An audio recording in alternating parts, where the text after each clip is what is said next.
In 1966, Marvel debuted its first black superhero, the Black Panther. Also in 1966, the Black Panther Party for self-defense was created. So did Stan Lee tap into the Black Panther Party's messaging and growing notoriety to create his latest hero? Or did Marvel's first black superhero give the Black Panther Party their name? Well, today we're going to talk about it. And if you like stories like this, you can find more stories like this at onemichistory.com. Also, if you'd like to support the channel, you can do so on my Buy Me Coffee, my Patreon page in the description below. Give us 5 stars on Apple Podcasts and support the YouTube channel. But without further ado, let's get started. The Black Panther, who was originally T'Challa, was first introduced in Marvel's Fantastic issue 52, dating back in July of 1966. It was created by Jack Kirby and Stan Lee, and initially the creators contemplated a different name of the Cold Tiger. It's totally possible that the Black Panther might have been inspired by the 761st Tank Battalion known as the Black Panthers, as Jack Kirby and Stan Lee both served in World War II. Or perhaps it was the Loudoun County Freedom Organization, a political party formed by civil rights activist Stokely Carmichael in 1965, sporting a Black Panther logo. However, the exact reason for choosing the name the Black Panther still remains unknown.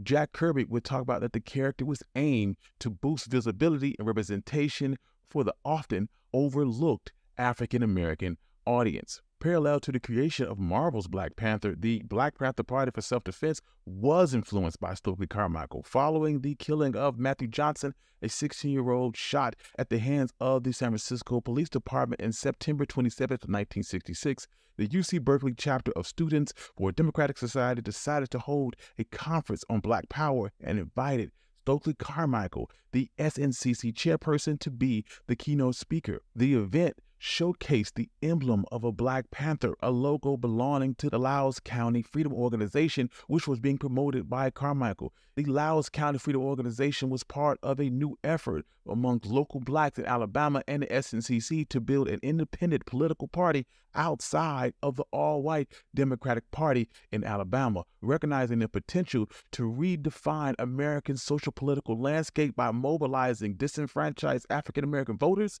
Carmichael and his team decided on a Black Panther as a symbol powerful enough to convey their values. Huey Newton was particularly intrigued by the symbol and the dominant spirit of the Black Panther. Newton would later note that I read a pamphlet about a voter registration drive in Alabama and how people in Loudoun County were arming themselves against establishment violence. Their political group, called the Loudoun County Freedom Organization, had a Black Panther for its symbol. A few days later, when Bobby Seale and I were discussing, I suggested that we use a panther for our symbol. And from there, Huey Newton and Bobby Seale established the local chapter for the Black Panther Party for self-defense. Initially, the Black Panther Party for self-defense fought to defend African-American neighborhoods from police violence. However, the scope rapidly broadened to include economic autonomy and promoting social upliftment initiatives, drawing on the ideologies of Black Power and Black nationalism that were heavily being promoted during the 1960s.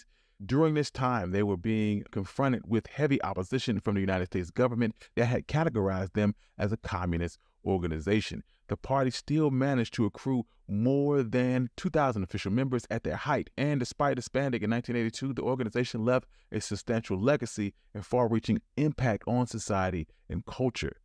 While the Black Panther Party and the Black Panther superhero emerged separately, they also emerged congruently amidst a civil rights movement during 1960s America. The Black Panther emerged as a maiden Black hero in mainstream comic books, encapsulating the rising demand for African-American representation during the movement. Concurrently, the Black Panther Party was instrumental in propagating the idea of Black is beautiful, a retort against the stereotypes of Black imagery that was dominating the American culture. Stan Lee's creations, including the X-Men and later the Black Panther, never shied away from commenting on bigotry and prejudice. He used comic books as a medium to promote discussions on racial injustice and civil rights, and contributed to a new wave of African-American superheroes in mainstream comics.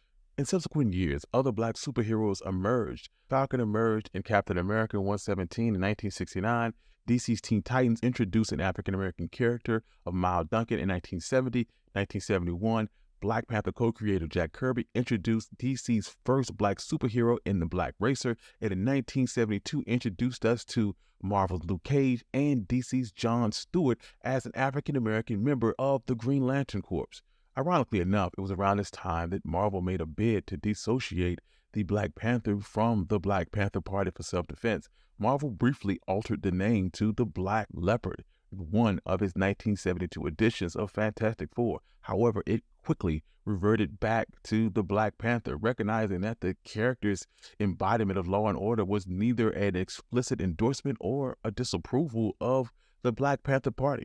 In the end, the emergence of the Black Panther and the Black Panther Party symbolize a remarkable coincidence that binds two worlds in comic books and activism.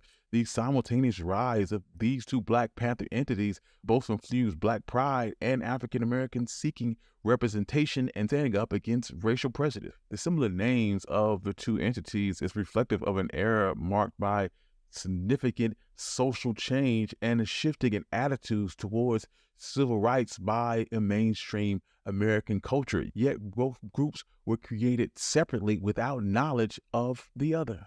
Thank you. This is Country Boy, and this has been One Mic History. Please consider listening to my other stories at onemichistory.com. If you'd like to support the channel, you can do so by buying me coffee on my Patreon page in the description below. Follow us on Apple Podcasts and check out the YouTube channel. Peace.